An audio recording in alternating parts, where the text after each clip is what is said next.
Hello, my name is Jacob Humphrey, and today I will be talking about indirect versus direct phase determination.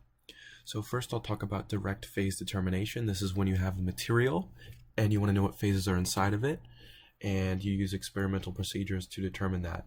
So the first experimental procedure I'll talk about is X-ray diffraction. We've talked about it in class where you can use your 2 theta angle of diffraction to calculate your lattice parameter. You get a diffraction pattern here, which could be related to a database, and that will give you your phases. You can also use scanning electron microscopy. Specifically here we have backscattered electrons, so you can use electron backscatter diffraction to get those diffraction patterns of your lattices inside of your material, and then you can use energy dispersive X-ray spectrometry to map out your elements and make the search in the database a lot easier because now you know what's inside of your material. You can also use transmission electron microscopy, where the electrons go through the material, and you can use selected area diffraction to get those diffraction patterns for your lattices and then relate them to the database.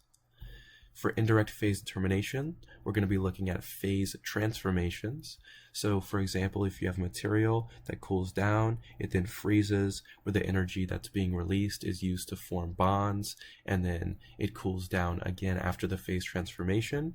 If you have several components, you can see that the phase transformation is shown by a change in the cooling rate. And at the boundaries, we get our liquidus and solidus lines. This is for a binary isomorphous, for an example. You can also use differential thermal analysis and differential scanning calorimetry.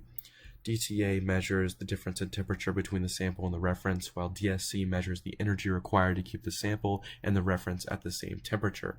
But they will both give you your phase transformations. And then finally, we can use a computational software like CalFAD, which uses thermodynamic data to predict phases and simulate phase diagrams.